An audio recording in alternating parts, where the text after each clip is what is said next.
बिस्मिल्लाहिर्रहमानिर्रहीम। Dear students and all viewers, अस्सलाम वालेकुम। उम्मीद है कि आप सब जहाँ भी होंगे अल्लाह की मेहरबानी से खैरियत से होंगे। Welcome to my YouTube channel. This is doctor engineer Majid Amin from Peshawar, Pakistan. My dear students, class 10th mathematics में ज्योमेट्री पोर्शन में आज हम स्टार्ट करने वाले हैं अ न्यू चैप्टर। इस बुक में चैप्टर नंबर 9 है, किसी और बुक में चैप्टर नंबर 10 होगा, जो भी है, मगर the name of the chapter is chords of a circle, CHORD, cord. तो कॉर्ड्स ऑफ अ सर्कल, और उसका आज हम पढ़ेंगे फर्स्ट थ्योरम। कौन सा? वंस अगेन मैं आपको बता रहा हूँ कि इस बुक में इसको नाम दिया गया है थ्योरम 9.1। तो वो तो मैटर नहीं करता, शायद बुक चेंज हो, नेक्स्ट बुक में तो ये शायद चैप्टर 8 हो, तो फिर ये 8.1 होगा। तो खैर मैं कहूँगा कि ये इस चैप्टर का क्या है स्टूडेंट्स, फर्स्ट थ्योरम है, फर्स्ट थ्योरम। तो that's why it is today is the first lecture of this chapter. Students, मैं आपको फुल प्लेलिस्ट ही मैं आपको लिंक दे रहा हूँ। जितने भी चैप्टर्स मैंने रिकॉर्ड किए हैं क्लास 9, 10, वो सब, अगर मैं यहाँ पे भूल जाऊँ तो खैर डिस्क्रिप्शन में प्लेलिस्ट अवेलेबल है, तो आप ज़रा जाके कोई भी चैप्टर आप देख सकते हैं। Chapter class 9th, class 10th, first year, second year, BC में भी मेरा इरादा है कि वो भी कंप्लीट कर दूँ जल्दी जल्दी। ओके स्टूडेंट्स, तो चलिए शुरू कर लेते हैं। First theorem of this chapter is only and only one circle can pass through 3 non collinear points.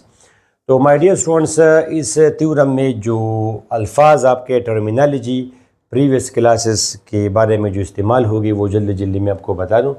एक होता है collinear points. 3 points are said to be collinear if they lie on the same line. जैसे for example students, एक point ये है, दूसरा point ये है, तीसरा पॉइंट ये है। Now they are what? They are collinear, collinear because they lie on single line. ये एक ही लाइन पे लाई करते हैं, तो दीज 3 पॉइंट्स आर कोलिनियर। अगर एक पॉइंट मैं यहाँ पे ले लूँ, अब these 3 points are non collinear because they don't lie on a single line. समझे स्टूडेंट्स? Non collinear. ओके, तो गिवन में आप क्या लिखेंगे? ABC are 3 non collinear points ABC। Circle तो मैंने बाद में ड्रा किया ताकि डायग्राम थोड़ी सी अच्छी बन जाए। अदरवाइज आप ऐसा कहें कि ABC, ये आपका A हुआ, ये आपका B हुआ स्टूडेंट्स, और ये आपका C हुआ। These are 3 non collinear points. Okay, to prove हमने क्या साबित करना है? One and only one circle can pass through these 3 points A, B and C। तो कंस्ट्रक्शन में मैंने क्या लिखा स्टूडेंट्स? कंस्ट्रक्शन में मैंने लिखा join B to A and C। Join B to A and C। B आप A के साथ ज्वाइन करें स्टूडेंट्स, आपने देखा join B to A, A से, and B to A C। Join B to A and C, A से। मैंने B को A के साथ ज्वाइन किया स्टूडेंट्स और C के साथ ज्वाइन किया। अंडरस्टैंड? तो join B to A and C। Draw perpendicular bisectors XD and YE of AB and students, perpendicular bisector तो आप जानते हैं bisector, bisection means division into 2 equal parts, और bisector जो लाइन इसको bisect करे, और हमेशा हम लाइन सेगमेंट को bisect करते हैं बिकॉज आप ये तो नहीं कह सकते कि ये मैंने इसको 2 बराबर हिस्सों में तकसीम किया। Line has no finite length. Okay students, तो ये आपका है स्टूडेंट्स लाइन सेगमेंट, बिल्कुल आप दरमियान में, ये इसका मिड पॉइंट है। क्या है स्टूडेंट्स? Mid point. तो ये दोनों अगर बराबर हो तो वी से कि दिस इज कॉल्ड बाइसेक्शन, और इस लाइन को हम कहेंगे स्टूडेंट्स बाइसेक्टर, और अगर ये इसको परपेंडिकुलर हो तो इसको हम कहते हैं perpendicular bisector. The green line is perpendicular bisector of this line segment, for example AB। ठीक स्टूडेंट्स, अदरवाइज अगर ये इस तरह किसी एंगल पे हो, सिंपल ये कि इसके मिड पॉइंट से पास करें। ये मिड पॉइंट है स्टूडेंट्स। तो अगर ये लाइन अगर मैं AC बनाऊं, तो अभी भी तो इस लाइन ने इस लाइन सेगमेंट के 2 बराबर हिस्से बना दिए। अब ये इसका बाइसेक्टर है। This line is bisector of this line segment but not perpendicular bisector. Perpendicular वे वो है जो इसके साथ राइट एंगल बनाए, राइट परपेंडिकुलर। ठीक है स्टूडेंट्स? ओके, तो वी से कि draw perpendicular bisectors XD and YE of AB and BC respectively. आप इस AB का परपेंडिकुलर बाइसेक्टर बनाए स्टूडेंट्स, ये इसका मिड पॉइंट हुआ अप्रॉक्सीमेटली, ये A से स्टूडेंट्स।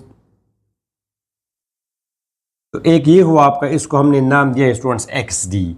फॉर एग्जाम्पल ये आपका हुआ एक्स और ये आपका हो गया स्टूडेंट्स डी, ठीक है। और and Y E of B C का जो परपेंडिकुलर बाइसेक्टर है, फॉर एग्जांपल ये इसका मिड पॉइंट है, ये इसका परपेंडिकुलर बाइसेक्टर है स्टूडेंट्स ये, तो ये आपका हो गया Y E.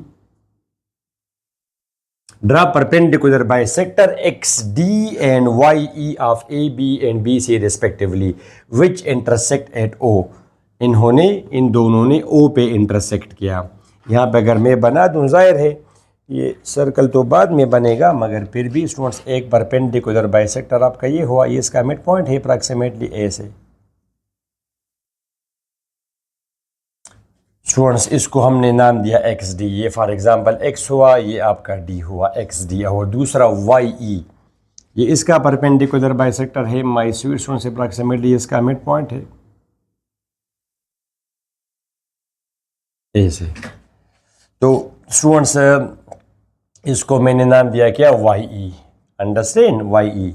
And they meet at O, इन दोनों ने मीट किया ओ पर, यानी ये दोनों ओ पे मिले। तो अब मैंने लिखा कि join O to A and B respectively. Construction students, construction आप इस तरह डैश्ड ब्रोकन लाइन से आप शो करते हैं। अच्छा, इट्स बेटर आइडिया, पता चले कि ये कंस्ट्रक्शन है।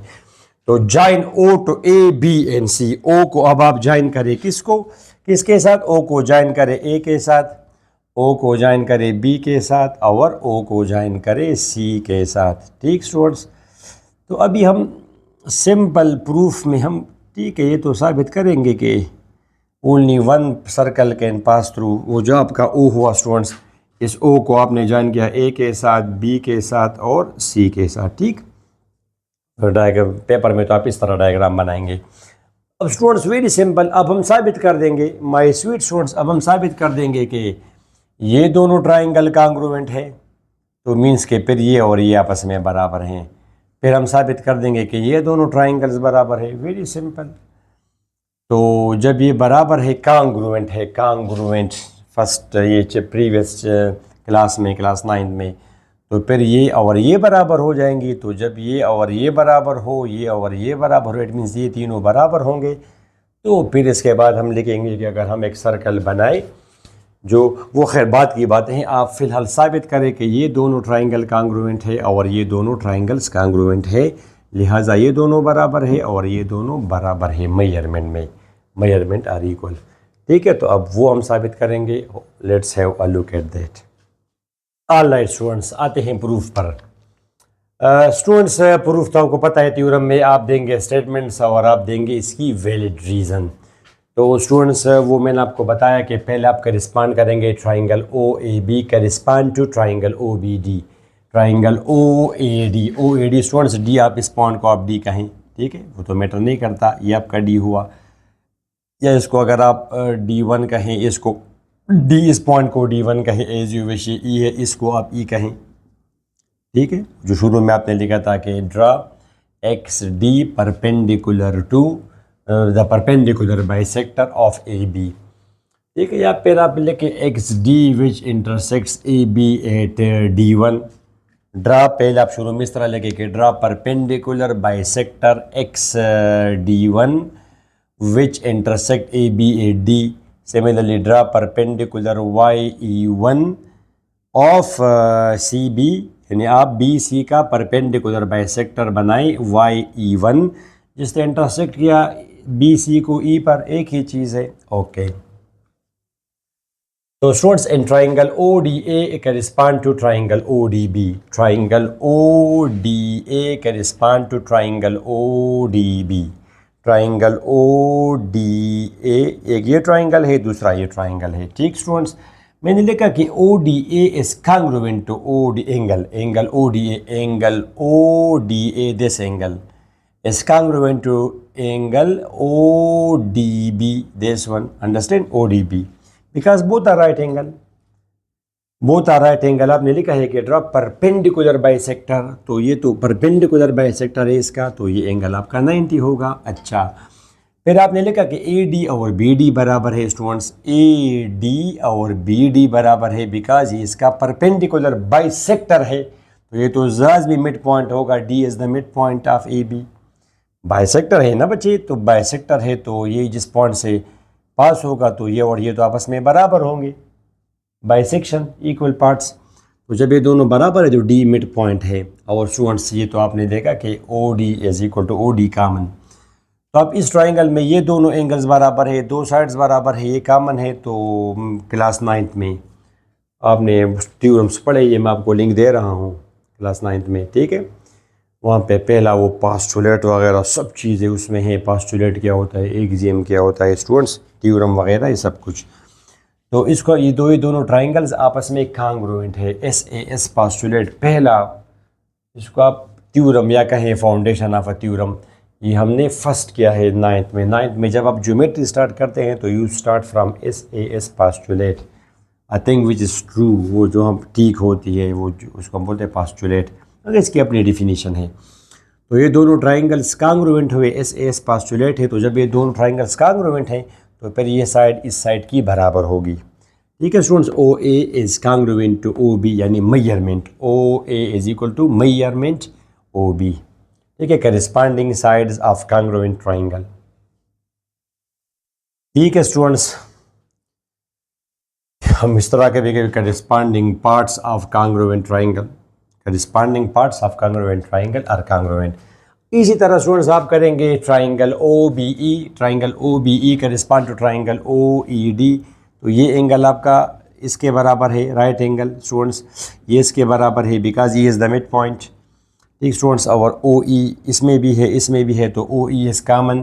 तो लिहाजा this triangle is equal to this triangle, as the result OB is equal to OC, as the result OB is equal to OC, corresponding parts of congruent triangle, ठीक students. तो अब OA OB के बराबर है और OB OC के बराबर है। तो अगर AB के बराबर है और फिर आगे जाके BC के बराबर है, मीन्स ये सारे आपस में बराबर हैं। मैं आपके बराबर हूँ, आप फॉर एग्ज़ाम्पल अपने कज़न के बराबर है उम्र में या वटेवर, तो लिहाजा मैं आपके बराबर हूँ, आप उसके बराबर है, तो लिहाजा हम तीनों आपस में बराबर हैं। तो फ्राम 1 इन 2 इन दोनों को अगर मैं कंपेयर करूं तो OA is equal to OB is equal to OC, या measurement OA is equal to measurement OB is equal to measurement OC। तो ये आपने साबित किया कि OA और OB और OC ये मेजरमेंट में बराबर है। तो जब आपने साबित कर दिया स्टूडेंट्स, इसके बाद आप क्या लिखेंगे, hence O is equi distant.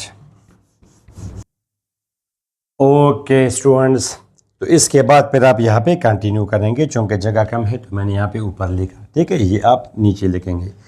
तो जब आपने साबित किया स्टूडेंट्स के OA OB और OC बराबर है, OA OB और OC बराबर हैं, तो इसका मतलब ये कि they are equidistant, the points are equidistant from O। It means that O is equidistant from the points A, B and C because OA यानी ऑरिजिन से यानी O से A तक, O से B तक और O से C तक डिस्टेंस बराबर है। तो इसका मतलब ये कि O इक्वी डिस्टेंट है, इक्वी एक जैसा, इक्वल से निकला है, और डिस्टेंट डिस्टेंस से निकला है, तो एक जैसे फासले पर है O। O A B और C से इक्वी डिस्टेंट है, ठीक students. Therefore, a circle with center O, a circle with center O and radius OA, a circle with center O and radius OC or OB or OA, जिस तरह यहाँ पे हमने फिर वो सर्कल ड्रा कर दिया है OA, OB और OC। अगर हम एक सर्कल ड्रा करेंगे जिसका रेडियस OA हो या OB हो या OC हो, तो वो आप यहाँ पे ये रेडियस ले और आप सर्कल ड्रा करें। आप एक अपना कंपास उठाएं, यहाँ पे रखें, ये इसका आप रेडियस माने, रेडियस ले और आप सर्कल ड्रा करें, तो ऑटोमेटिकली ये पास होगा बाकी दोनों में से भी। अगर आपने रेडियस OA लिया, सर्कल ड्रा किया, ऑटोमेटिकली वो B और C से पास होगा। इसी तरह अगर आप B से रेडियस मान के करें तो ये भी इससे पास होगा, इन तीनों में से। measure OA, measure OB and measure OC, ठीक है स्टूडेंट, सेंस तो will pass through the points A, B and C, ठीक है। therefore a circle with center O and radius OA, OB और OC will pass through the 3 points A, B and C, since O is the only point which is equidistant from the 3 points। Students 3 point से अब 2 point से तो बहुत सारे points equi distant हो सकते हैं। अगर मैं आपको कहूँ कि एक पॉइंट बताओ जो इन दोनों पॉइंट से एक जैसे फासले पे हो, इक्वी डिस्टेंट, तो वो पॉइंट आपका ये हो सकता है, ये फासला और ये फासला आपस में बराबर है। वो पॉइंट आपका ये हो सकता है, ये फासला और ये बराबर है। वो पॉइंट ये हो सकता है, ये और ये बराबर है। मगर जब 3 पॉइंट्स आपको दिए जाएं, 3 पॉइंट्स, तो इन तीनों पॉइंट से एक पॉइंट होगा जो इक्वी डिस्टेंट होगा। 2 पॉइंट्स नहीं पॉसिबल है, तो लिहाजा O is the only point which is equidistant from the points A, B and C। ठीक है, ये 2 वाइड पॉइंट है, तो therefore one and only one circle can pass through these 3 non collinear point. समझ आई आपको? यानी O को आप अगर सेंटर माने और रेडियस उसका OA आप ले और सर्कल बनाए, तो वो ऑटोमेटिकली आपका B से भी पास होगा और C से भी पास होगा, बिकॉज OA, OB और OC बराबर है। अब O तो एक ही यूनिक पॉइंट है, 2 पॉइंट्स तो नहीं पॉसिबल है, तो लिहाजा ये ओनली सर्कल होगा। It will be the only circle which will pass through the 3 non collinear points, hence it is proved, hence one and only one circle can pass through 3 non-collinear points। ठीक हुआ my sweet students, hopefully आप लोगों को theorem की समझ आ गई। अब आप प्रैक्टिस करेंगे तो आप थ्योरम प्रूफ कर सकेंगे। स्टूडेंट्स, प्रूफ वगैरह में कॉन्सेप्ट कम और प्रैक्टिस ज़्यादा रिक्वायर्ड होती है, तो आप प्रैक्टिस करेंगे तो you will be able to solve the theorems, to prove the theorems. ये तो, और ये स्टेटमेंट याद रखना कंपलसरी है, ये ज़रूरी है आपको इसका कॉन्सेप्ट पता हो। देखिए फ्यूचर वगैरह में आप ये प्रूफ वगैरह नहीं करते, मगर ये कॉन्सेप्ट आपका काम आएगा, तो वहाँ पे ये हम सिंपल रीज़न देते हैं। ठीक हुआ स्टूडेंट्स, और पेपर के लिए ज़ाहिर है आप प्रैक्टिस करेंगे तो you will be able to prove the theorem. Practice के बगैर आप प्रूफ नहीं कर सकते स्टूडेंट्स, चाहे आप बहुत ज़्यादा जीनियस क्यों ना हो। प्रैक्टिस करेंगे, आप एक तरह से याद करेंगे थ्योरम्स को कि इसके बाद मैंने ये करना होगा। जैसे शुरू में मैंने आपको बताया कि आपने पहले साबित करना होगा कि ये दोनों बराबर है और ये दोनों बराबर है, जो डिस्टेंसेस बराबर है, एंड सो ऑन। स्टूडेंट्स, अपनी दुआ में ज़रूर याद रखिए। नेक्स्ट लेक्चर तक इजाज़त दे, and don't forget to share with your friends. अल्लाह हाफिज़।